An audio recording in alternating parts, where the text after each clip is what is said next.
Hello there, this is Sam Robinson, lead level designer on StealthThink 2. In today's video we're going to be talking about the level editor. The level editor in StealthThink 2 obviously allows you to make your own levels, but also upload them to a database where other players in the StealthThink 2 community can download your levels, play them, complete them, and then rate them. So, when you load the level editor, you'll be presented with the editor menu. You've got 4 options here: new level, load level, save level, and exit. These options below are grayed out and will become available later once you've started your level. So we'll create a new level, and here you can choose the size. I'm going to choose the one on the right for this tutorial. The first thing I'd like you to notice is that in the lower right corner you have this tooltip. So I can press L here and it'll show me all the controls. Tapping L again will make this go away. Now if I press Y, this will bring up the Game Objects menu, and this is where you'll find everything you need to make a level.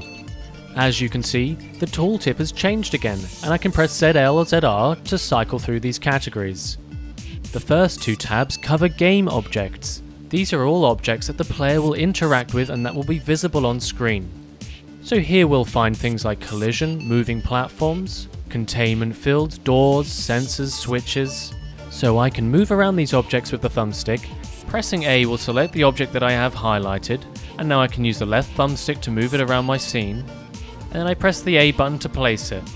If I need to move an object that I've already placed, I can just highlight the object, press the A button, move it around, and then press the A button again to drop it. So it's pretty straightforward for me to go in and out of this Game Objects menu and pick and choose whatever I need to go into my level. Whenever I select an object in the StealthThink 2 level editor, the Game Objects menu icon disappears and this new icon appears in the lower left. This is your edit options, and the edit options allow you to modify the settings of an object, as well as more universal applications such as duplicating, deleting your object, or toggling its state between on and off. So if I go into the settings of my start point, I can change the direction that the player will be facing at the start of the level. I can also determine which gadget the player will be using. If I go into the settings of a switch, I can determine here which objects that switch will toggle. If I go into the settings of a light, I can change its color. A lot of objects in StealthThink 2 are also able to be attached to moving platforms. I can link a light to a moving platform, an exit point, a switch, a laser, a sensor beam, a buzzsaw. I can even take a patroller and assign that to a moving platform, and the moving platform becomes its patrol path. In the StealthThink 2 editor, there are a number of shortcuts that you can use to speed up making levels. The ZL button is the main shortcut button. So if I select a piece of collision and hold down ZL, I can then use the right thumbstick to scale up my collision. So if I make it wider and I increase the height, and then I press A to place it. I can also do this with a light, so if I select a light and hold down ZL, I can use the right thumbstick to increase the range of that light. If I take a laser, I can hold down ZL and I use the left thumbstick and I can change the direction. I can get a patroller and I can do the same thing. By holding ZL, I can use the thumbstick to change the direction, but the right thumbstick will also change the range of that patroller. So you can modify the scale, the range, the direction of objects very quickly in the StealthThink 2 editor by just holding down the ZL button. Another great shortcut is that I can hold down ZL and ZR, and that will run the level.